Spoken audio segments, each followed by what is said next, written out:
விடுதலை புலிகளின் தலைவரை சந்தித்தாரா சீமான்? அம்பலமாகும் தகவல். மீண்டும் ரணிலை நாடும் மனோநிலையில் மக்கள், கேள்விக்குறியாகும் அனுர அரசு. யாழில் அதிர்ஷ்டத்தை நம்பி பெரும் தொகையை இழந்த குடும்பஸ்தர், மக்களே அவதானம். வவுனியாவில் தொடர்ந்தும் ஆக்கிரமிக்கப்படும் விவசாய நிலங்கள், அதிகாரிகள் மௌனம். பெண்கள் மத்தியிலும் புகைத்தல் வீதம் அதிகரிப்பு, சுகாதார பிரிவினர் எச்சரிக்கை. தொடர்பென விரிவான செய்திகள். நாம் தமிழர் கட்சியின் ஒருங்கிணைப்பாளர் சீமான் விடுதலை புலிகள் இயக்கத்தின் தலைவர் பிரபாகரனை சந்தித்தது உண்மைதான் என பிரபாகரின் அண்ணன் மகன் கார்த்திக் மனோகரன் தெரிவித்துள்ளதாக இந்திய ஊடகம் ஒன்று செய்தி வெளியிட்டுள்ளது.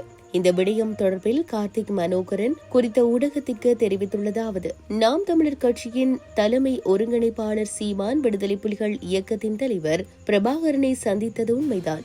ஆனால் அவர் சொல்வது போல் மணிக்கணக்கில் எல்லாம் அந்த சந்திப்பு நடக்கவில்லை. குறைந்தது 8 to 10 நிமிடம் வரைதான் அந்த சந்திப்பு நடந்திருக்கலாம்.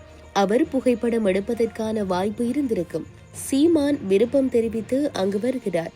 சித்தப்பாவும் யார் தன்னுடன் புகைப்படம் எடுத்துக்கொள்ள வேண்டும் என்று கேட்டாலும் புகைப்படம் எடுத்துக்கொள்வார். ஆனால் அதனை வருபவர்களின் கேமராக்களில் எடுக்க அனுமதி கிடையாது. குடும்ப உறவினர்களே ஆனாலும் பாதுகாப்பு காரணமாக இயக்கத்தின் கேமராவில் தான் புகைப்படம் எடுக்கப்படும். அதன் பிறகு அந்த புகைப்படத்தை அவர்களிடம் கொடுக்க பல்வேறு கட்டுப்பாடுகள் உள்ளன.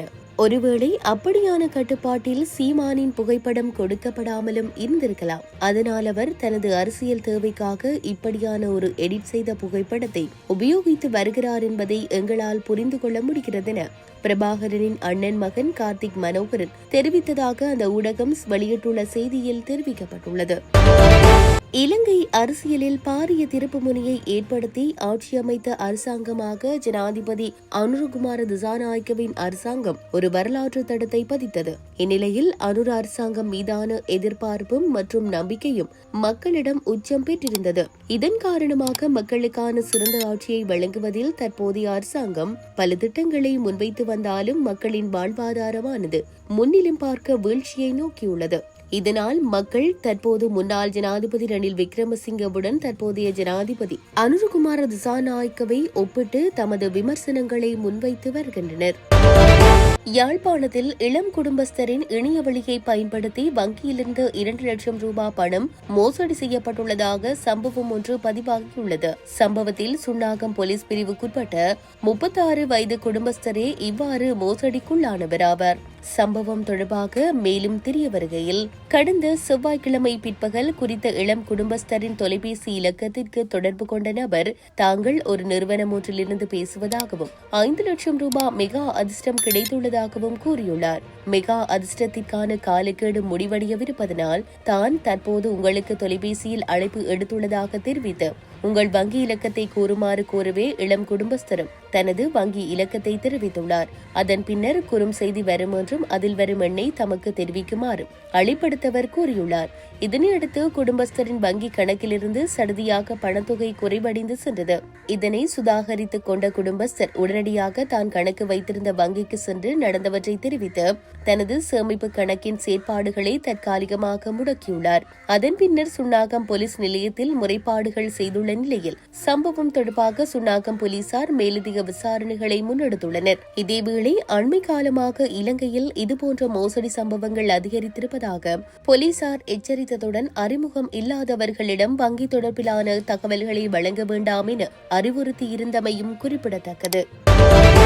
வவுனியா மன்னார் பிரதான வீதியில் குருமன்காடு பட்டாணிச்சூர் இடைப்பட்ட வயல் நிலங்களில் தொடர்ந்தும் மண்கள் கொட்டப்பட்டு அவைகளை மேட்டு நிலங்களாக மாற்றி கட்டடங்கள் கட்டுவதற்கு நடவடிக்கைகள் முன்னெடுக்கின்ற போதிலும் உரிய அதிகாரிகள் எவ்வித நடவடிக்கைகளும் மேற்கொள்ளாது மௌனம் காப்பதாக விவசாயிகள் சுட்டிக்காட்டியுள்ளனர். கமநல அபிவிருத்தி திணைக்களத்தின் அதிகாரத்திற்குட்பட்ட பட்டாணிசூர் புளியங்குளத்தின் கீழுள்ள வயல் நிலங்களில் இவ்வாறு மண்கள் கொட்டப்பட்டு வேலிகள் போடப்பட்டுள்ளது. கடந்த காலங்களில் இவ்வாறான செயற்பாடுகள் இடம்பெற்ற சமயத்தில் வவுனியா கமநல அபிவிருத்தி திணைக்களத்தினால் 2011 ஆண்டின் கமநல அபிவிருத்தி சட்டத்தினால் திருத்தம் செய்யப்பட்ட 2000 ஆண்டு 46 இலக்க கமநல அபிவிருத்தி சட்டத்தின் 83 பிரிவின் பிரகாரம் கட்டளை பிறப்பிக்கப்பட்டு இவ்வாறான செயற்பாடுகளில் ஈடுபட்டவர்களுக்கு எதிராக சட்ட நடவடிக்கைகள் மேற்கொள்ளப்பட்டிருந்த போதிலும் தற்போது எவ்வித நடவடிக்கைகளும் உரிய அதிகாரிகள் மேற்கொள்ளவில்லை என விவசாயிகள் கவலை தெரிவித்துள்ளனர்.